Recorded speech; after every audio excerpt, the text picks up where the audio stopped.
polls.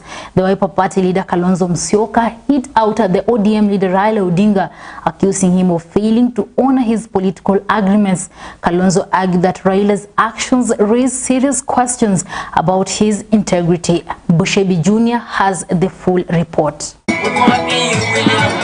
With the next Kenyan general election scheduled to take place on 9th August 2022, the war of words between the Wiper leader Kalonzo Musyoka and ODM leader Raila Odinga seems to have just started ahead of 2022 polls, with Kalonzo accusing his NASA counterpart of failing to honor the coalition agreement they signed prior to the 2017 general election. Ni kama mke na bwana wakikosana and you find your partner in the act, caught in the act, inakuwa breach of trust bias. Kalonzo, who spoke during a church service in Murang'a, called on political leaders to be honest, stating that he will continue calling out leaders he believed were not true to their word. We have a cooperation agreement between Jubilee, whose party leader is President Uhuru Muigai Kenyatta, and I'm the party leader of Wiper. The Wiper leader said he was ready to work with any political party to clinch power in the next elections. If others want to join, they are most welcome, because idea ni kuleta kama building bridges, tuunganishe kila mtu hapa.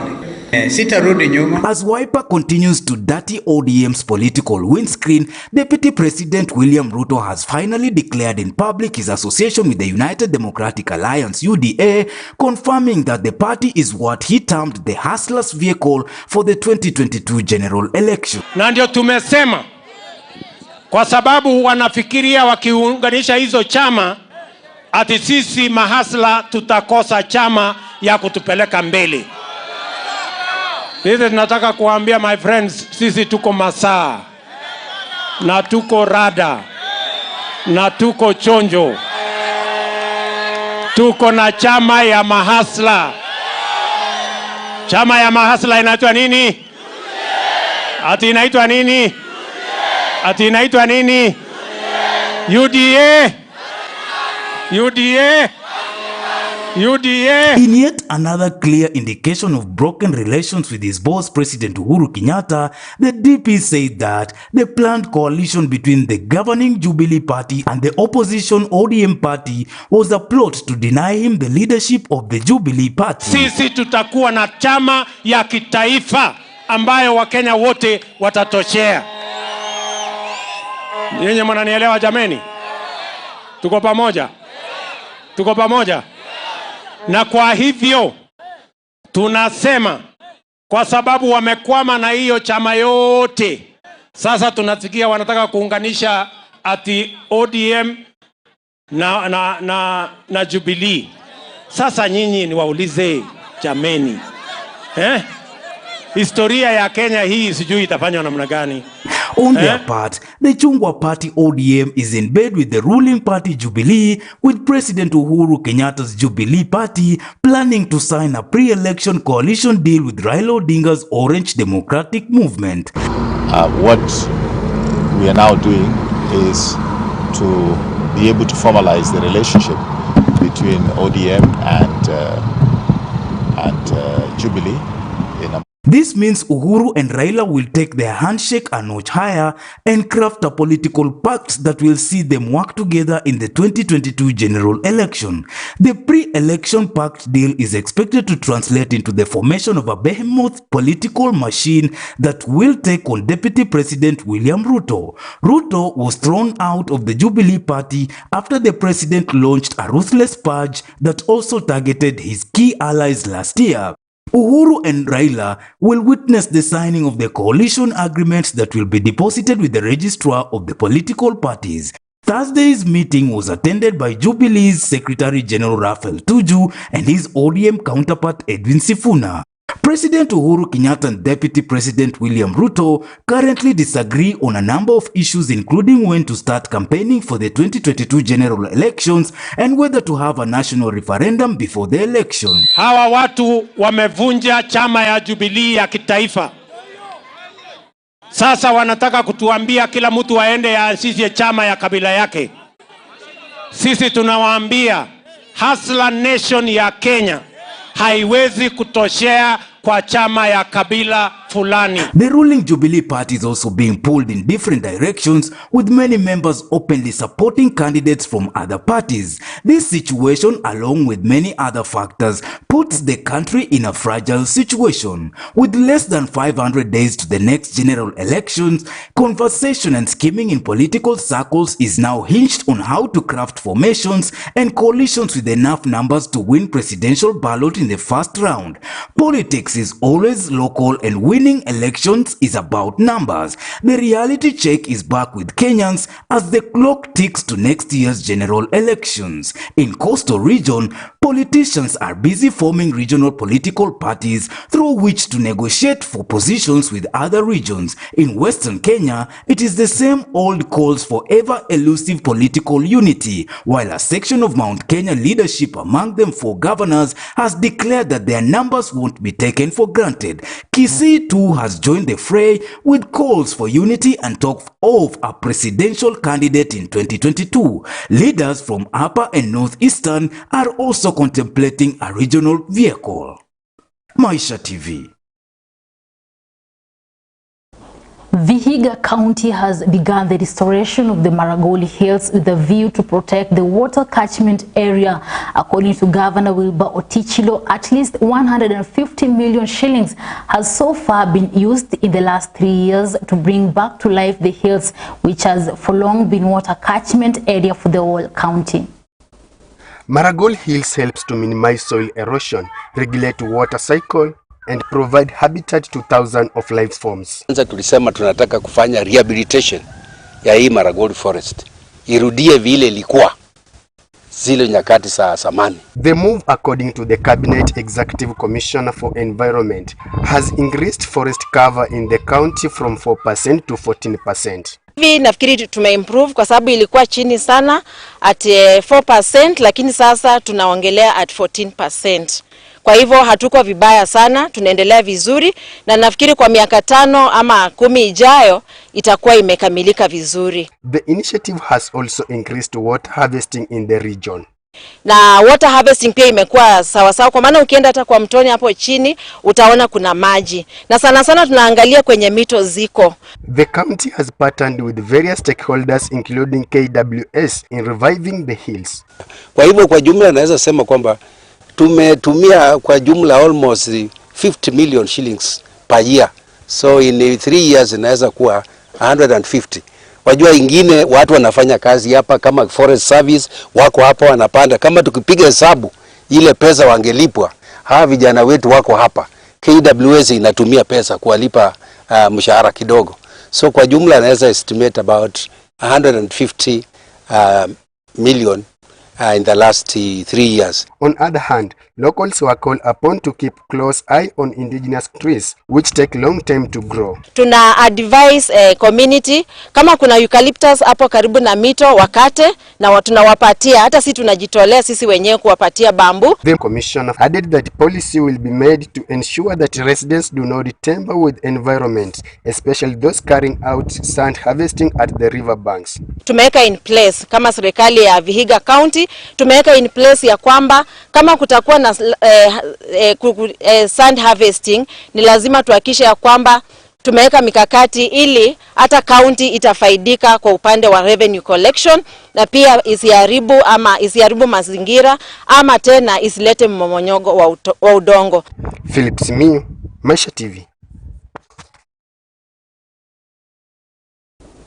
And to matters education, the Ministry of Education has issued guidelines for the implementation of free-day secondary education for the year 2021-2022. The government is saying it will continue enhancing its capitation for free-day secondary education to ensure parents are not exploited. As part of mitigation of the impact of COVID-19, the ministry will also subsidize the boarding fee, and schools will now be required to operate different accounts for various items. In the latest guidelines released by Ministry of Education, each learner in a day secondary school will continue getting 22,244 Kenya shillings annually. For a school to be eligible for a subsidy, it must be duly registered and headed by a principal duly appointed by the Teacher Service Commission. A school must be further registered on the NAMES platform alongside updated details of the learners. Additionally, the bank accounts for tuition and operational grants must be registered in NAMES and with the Ministry of Education at all its levels. In terms of boarding schools, following the disruption of the school calendar from 39 weeks to 30 weeks for the academic year beginning 26th of July to 4th March 2022, the Ministry of Education has revised guidelines on fee payable by parents.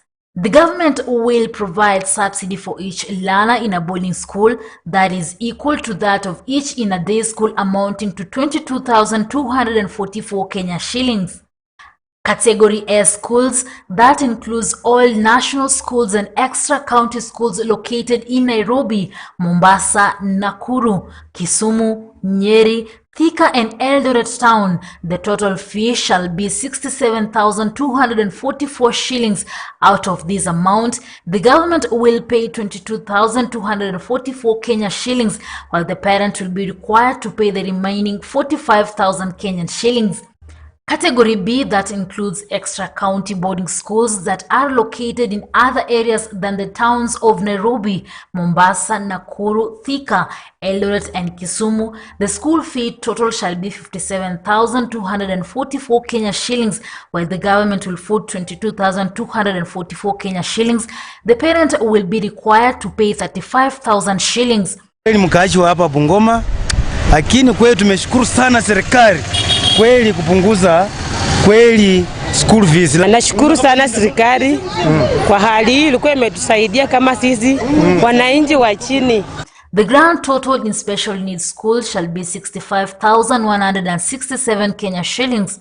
The government will cater for 53,807 and the parent will foot the remaining 10,860 shillings. Na wale wenye walikuwa wanalipa school fees shilingi 56,000 kama nation, sasa saa hii wametuambia tunalipa 45,000.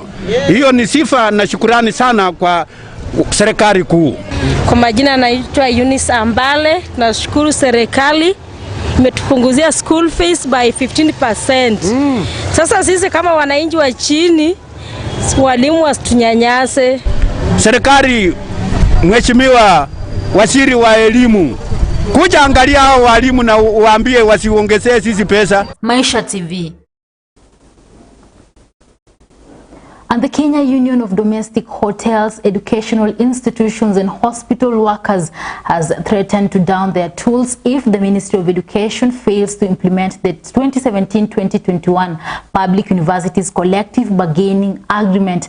According to Kudeya, it has been 11 months since the court ruled that the Inter-Public University Council Consultative Forum implements the CBA. Our collective bargaining agreement registered by industrial court has not been able to do the following. There has not been communication about from the ministry, IPCCF, indicating on how we are going to be paid our money since our CBA 2017-2021 was signed and registered by industrial court. We are going to ensure as a government that all the children who learned this Elimu scholarship shall go to boarding schools where everything is catered for, including school uniform and transport. Going forward, today I will be here in Mombasa for a while, but on Wednesday I'll be in Kisumu. I want to do another sample there and perhaps end up with Itemere in Nyeri. I think this is a very transformative thing that the government is doing, and we should make sure that only those children who deserve to be awarded scholarships are given. And now in Maisha Business News, Kenya Power has launched a self-service portal to enable the customers to conveniently apply for electricity connections from the comfort of their locations. Customers can use Kenya Power's mobile phone app, My Power, to apply for electricity or visit the self-service portal using a computer or a mobile phone. In a statement, the Kenya Power Managing Director and CEO Bernard Ngugi said that when making the applications, customers will be required to submit land or property ownership documents, ID cards, and PIN certificates through the portal. The company will also send customers text messages updating them whenever their applications move to the next stage. This launch follows the successful pilot phase during which 7,000 applications were processed through the online platform. The self-service portal will also eliminate instances of customers falling prey to fraudsters who ask them to pay for application forms or claim they can assist the customers to apply for power at a fee.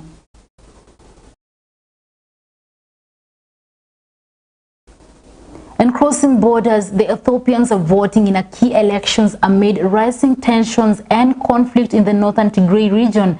This pandemic delayed the polls. The election is Prime Minister Abiy Ahmed's first electoral test since coming to power in 2018. Let's have a look. Polling stations opened in Ethiopia on Monday as Prime Minister Abiy Ahmed's ruling Prosperity Party is widely expected to cement its hold on power. The party that wins a majority of seats in the House of People's Representatives will form the next government. Close to 40 million people have registered to take part in the national and regional parliamentary elections, but in a fifth of the country's constituencies, Ethiopians won't be able to cast their vote as a result of insecurity and logistical issues. In 64 of them, the vote was pushed back to September 6th, but officials have yet to set a date for Tigray's 38 constituencies. The elections, which were delayed twice since last year, are now contested by members of the opposition, with some accusing Ethiopia's ruling party of harassment, manipulation and threats of violence that echo abysses of the past. Other prominent opposition parties have decided to boycott the election. Abiy is facing growing international criticism over the war in Ethiopia's northern Tigray region, sparked in part because Tigray's now fugitive leaders objected to Ethiopia postponing the election last year while citing COVID-19. Tigray's former leaders who are fighting Ethiopian forces and those from neighboring Eritrea have reported a fierce new combat in recent days. Ethiopia's defense forces have called the fighting challenging because of the rough terrain. Thousands of civilians have been killed in what observers describe as drawn-out guerrilla war. Meanwhile, outbreaks of ethnic violence have killed hundreds of people in the Amhara, Oromia and Benishangul Gumuz regions in recent months. International concern has been growing about the election. The US has said it is gravely concerned about the environment under which these upcoming elections are to be held, and the European Union said it will not observe the vote after its requests to import communications equipment were denied. In response, Ethiopia said external observers are neither essential nor necessary to certify the credibility of an election, although it has since welcomed observers deployed by the African Union. The United Nations Secretary General has noted the challenging environment and warned against acts of violence. Security forces were deployed in capital city Addis Ababa in the country to ensure a peaceful election. Maisha TV. Well, thank you so much for keeping me company throughout the bulletin. That's all you had for Maisha Prime. My name is Rida Chebet. Enjoy your night.